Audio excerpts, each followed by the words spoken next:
Hello, my name is Andy Seed and I'm the author of lots of factual books for children.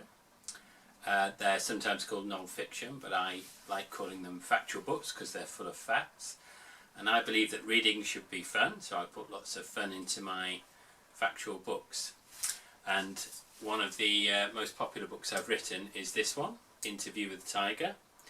I write lots of books about animals and wildlife, and this is been one of the most enjoyable books I've ever written. It's got fantastic illustrations by Nick East, and in this book I interviewed a tiger, and not just a tiger, but 10 animals with claws, including a polar bear, a wolf, a jaguar, a lion and a sloth. Now, as well as that, I have been into the sea and I have interviewed a shark and other ocean giants, including a blue whale, a giant squid, an ocean sunfish, an octopus and a conger eel, as well as many others, a narwhal. And that was really fun too. If you're wondering how on earth I did interviews with animals, that's a very good question, because it wasn't easy. But during the lockdown, you see, I invented a machine. Here it is. It's called the tranimalator. The tranimalator has a microphone, it has a broken waffle maker, and it has an antenna made from, well, a coat hanger, and it prints out animal noises and turns them into words. Yes, this tranimalator translates animal sounds into real words, so I can interview animals, and it works the other way around too. Very handy. Yes, so I have a new book in the animal interview series, and it's this one, Interview with a Kangaroo and Other Marsupials too. Again, with pictures by the awesome Nick East. Now, this book is brand new. It's out on August the 18th. And I'm very excited about it because these animals that I interviewed were some of the most interesting I've ever met. I'm going to tell you the 10 animals that I interviewed. Obviously, a kangaroo was the first one. But I also interviewed a wombat, an opossum, a sugar glider, a koala, a quokka, a numbat, a Tasmanian devil, a cuscus, a bandicoot, and that makes 10. Perhaps I should read one of my interviews, or part of one. I'm going to read my interview with a koala.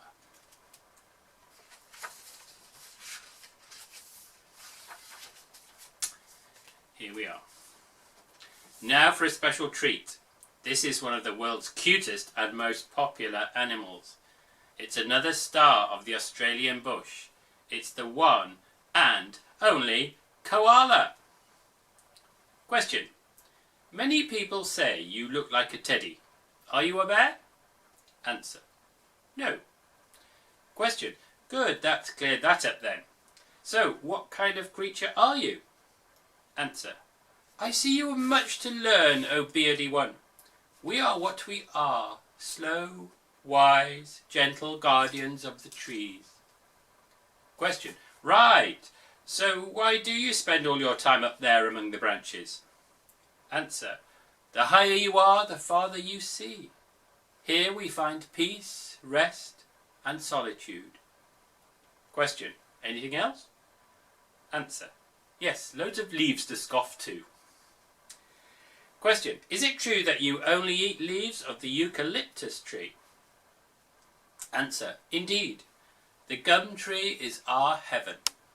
It gives us all we need: food, shelter, and safety. Question. Do you ever fall out? Answer. With each other or from the trees? Question. Both? Answer. We are solitary beings. We prefer to be alone, so we avoid other koalas unless to mate. We rarely fall from trees, even in high winds, but it can happen. Hurts like stink. Question. So how do you grip branches strongly in a storm? Answer. Ah yes, our paws are special. I am the owner of 6 thumbs. Question. Wow! Did you know we only have 2? Answer. Of course. That is why I would advise you not to live in a tree. Question. You're known to sleep for 20 hours a day. Why is that? Answer. Well, the answer is simple. Eucalyptus trees are not rich food. We rest to save energy. And there's that's what a typical spread looks like in the book, with questions and answers. And as you can see here with Nick East's glorious illustrations, we've got koalas in the trees, including this very cute baby here. And we find out what marsupials are. So if you don't know what marsupials are, you need to read this book. They are amazing animals, mainly found in Australia. And the koala and the kangaroo and the wombat and the Tasmanian devil and others are all marsupials. So just imagine if you had a tranimalator and you could interview any animal in the world. Wouldn't that be amazing? What would you choose? It doesn't have to be big like a kangaroo. If you could choose any animal, it could be a bird, it could be a fish, it could be an insect, it could be a pet, it could be something enormous like an elephant, or something tiny like a worm. What would you choose? Maybe you could write your own animal interview, but make sure it has real facts in. The facts must be true, so you might have to do some research there. Now I have also written another interview series. So interview with a tiger and interview with a shark and interview with the kangaroo are mainly aimed at year 3 and 4. But I've written a brand new series for year 5 and 6. And here is the first book in that series. It's called Interview with Cleopatra and Other Famous Rulers. So as you can see, this is completely different. As well as being smaller, it is a history series. Yes, I managed to tweak my tranimalator so that it can go back in time. It's become a time machine, and it's enabled me to go back into the past and interview anyone I like. And I chose to interview 10 rulers, including Cleopatra, the wonderful queen of Egypt, the last pharaoh in fact. And this book has fantastic pictures by Gareth Conway. So who else did I interview as well as Cleopatra? Well, I interviewed Boudica, Alexander the Great, Montezuma, Harold Bluetooth, the Viking king, and many other great rulers. But one of my favourite interviews is with one of our greatest ever queens, Elizabeth I, who lived about 400 years ago. And I am going to read part of my interview with Elizabeth I.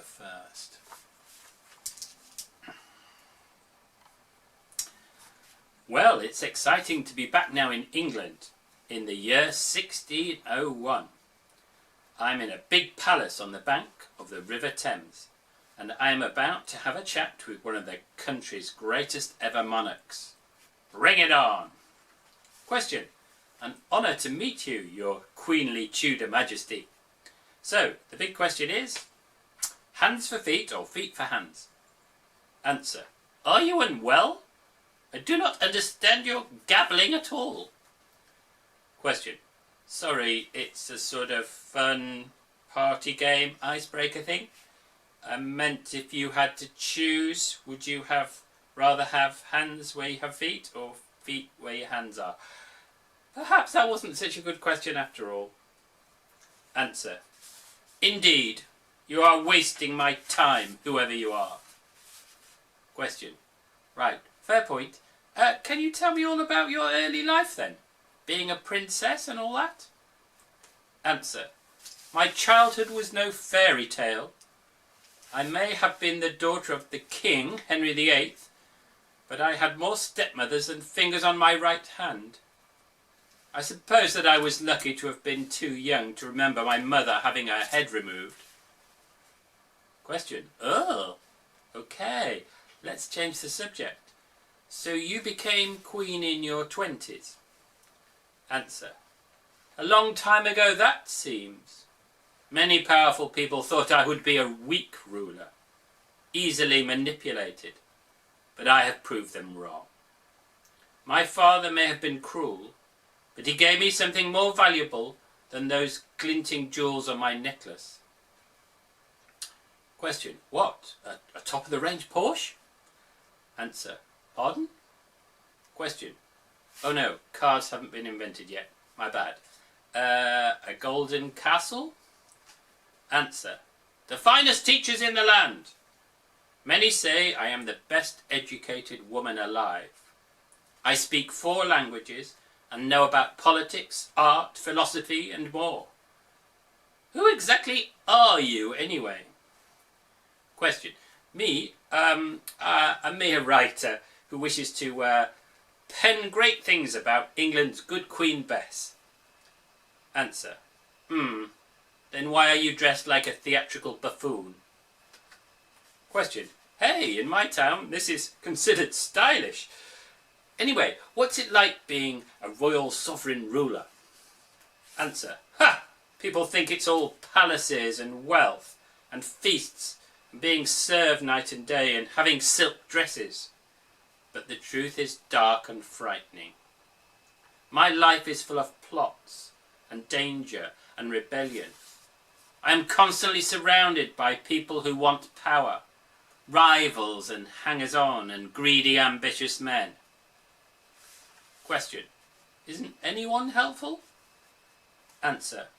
I have my trusted advisors, led by Robert Cecil, and my network of spies, so I know what is going on. I try to be a good and wise queen for the ordinary people, but it is hard. They want me to be strong and win victories over our enemies, Spain and France, but they don't want to pay taxes for ships and soldiers. They want cheap food, but I cannot control the weather.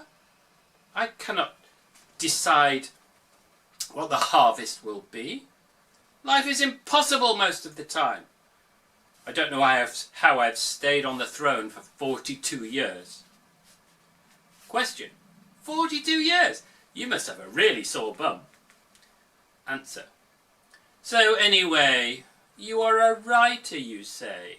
Are you like William Shakespeare, my favourite playwright? Question. Yes, kind of like him. Sure, we both have beards. I'll stop there. We learned a lot more about Elizabeth, including some quite dark and surprising things. She had a lot of people executed, for example. This book was so much fun to write. I mean, I could go back in time and choose to interview anyone. Imagine if you could do that. Imagine if you had a tranimalator that was a time machine and you could go back as far into the past as you like, thousands of years or just a few decades, and you could interview anyone from history, any real person who lived in the past. Who would you interview? What would you ask them? What would you find out? What would these people say? Wouldn't it be amazing? So perhaps you could have a go at interviewing a famous historical figure from the past.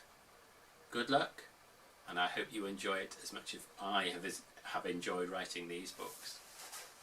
Oh, one more thing. There are 2 more books coming up in this series, and there'll be others as well. The next book is Interview with Blackbeard, the Pirate and Other Villains, which is out in the spring of 2023.